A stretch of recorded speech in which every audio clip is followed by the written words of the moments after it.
안녕하세요. 그린빌 가족 여러분. 오늘 수요일 아침, 오늘도 이렇게 매일 한 말씀으로 또 오늘 하루를 시작하는 모든 분들에게 우리가 아침마다 읽어가는 이 하나님의 말씀들이 우리의 삶 속에 하나님의 능력이 되어서 이 땅에서도 예수 믿는 사람으로서 정말 아주 복되고 또 존귀하게 아름답게 살아갈 수 있는 원동력이 될 수 있기를 간절히 기원합니다. 자, 오늘 저희는 고린도 후서 우리 10장 1절에서 6절의 말씀으로 함께 이 아침 시작하도록 하겠습니다. 고린도 후서 10장 1절에서 6절의 말씀.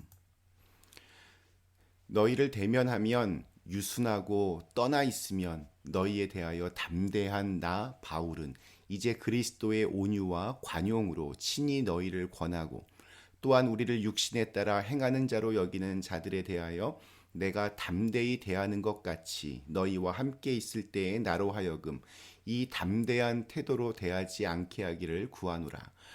우리가 육신으로 행하나 육신에 따라 싸우지 아니하노니 우리의 싸우는 무기는 육신에 속한 것이 아니요 오직 어떤 견고한 진도 무너뜨리는 하나님의 능력이라. 모든 이론을 무너뜨리며 하나님 아는 것을 대적하여 높아진 것을 다 무너뜨리고 모든 생각을 사로잡아 그리스도에게 복종하게 하니 너희의 복종이 온전하게 될 때에 모든 복종하지 않는 것을 벌하려고 준비하는 중에 있노라. 아멘.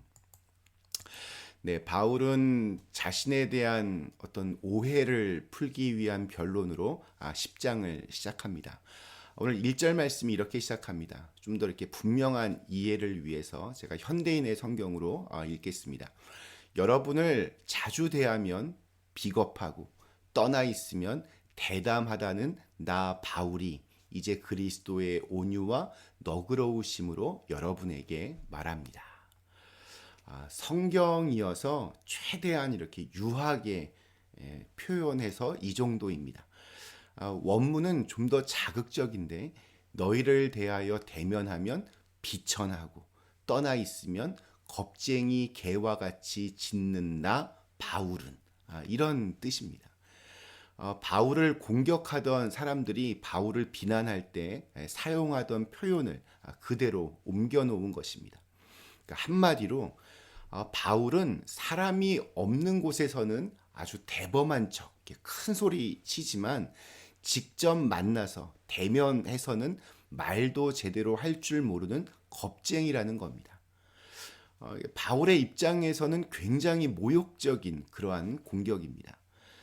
사실 바울은 피도 눈물도 없는 아주 굉장히 냉정한 사람이었습니다. 자신의 신념과 목적을 위해서라면 사람까지 죽였던 아주 잔인한 사람이었습니다.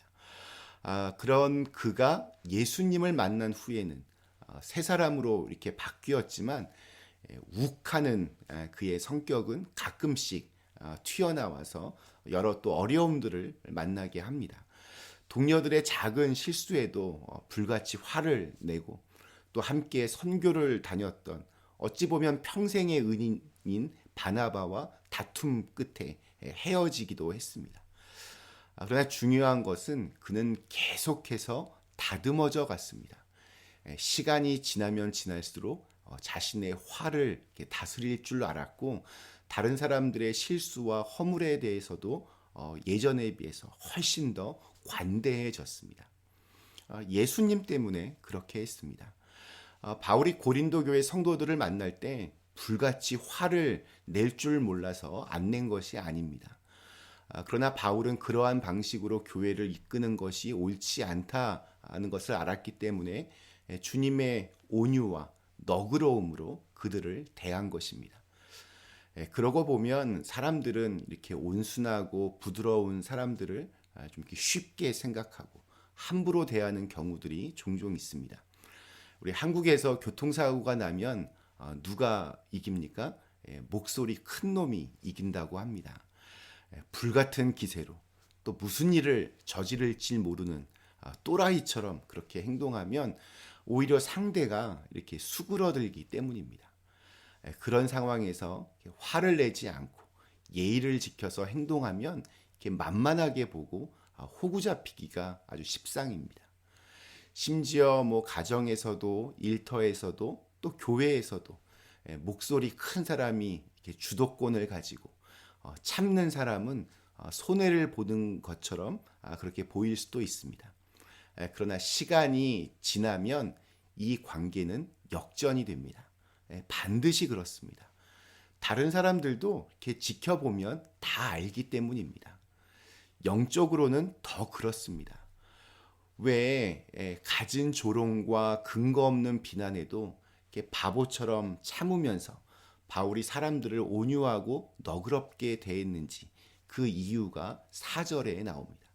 우리의 싸우는 무기는 육신에 속한 것이 아니요 오직 어떤 견고한 진도 무너뜨리는 하나님의 능력이라.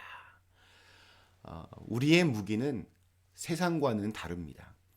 세상 사람들이 생각하는 무기, 즉 자기를 지켜준다고 굳건하게 믿는 것으로는 뭐 돈, 학력, 권력, 능력 아마 이런 것들이 대부분일 것입니다. 제가 며칠 전에 어느 목사님과 좀 이렇게 대화를 나누다가 은퇴 후의 인생을 플로리다에서 아주 여유롭게 지내고 있는 어떤 분의 이야기가 나왔습니다. 세상적인 기준으로 보면 뭐 굉장히 성공한 사람의 모습입니다. 또 저는 사실 그분의 어떤 영적인 상태가 지금 어느 정도인지는 잘 모릅니다. 그런데 제가 그런 분들과 플로리다에서 2년 반 동안 목회를 해서 잘 압니다. 우리가 생각하는 것만큼 그분들의 삶이 행복하지도 또 충만하지도 않습니다. 수영장 딸린 정말 대골 같은 집에 살면서 매일같이 골프에 틈나는 대로 낚시와 크루즈를 다녀도 처음에는 너무 좋다고 생각하고 또 성공한 사람만이 누리는 여유를 가지지만 시간이 지나면 다 시들해집니다. 그런 것들로는 절대 채워지지 않는 것이 있습니다. 우리 인간은 영적인 동물이기 때문에 영혼의 만족 없이는 절대로 행복해질 수 없습니다.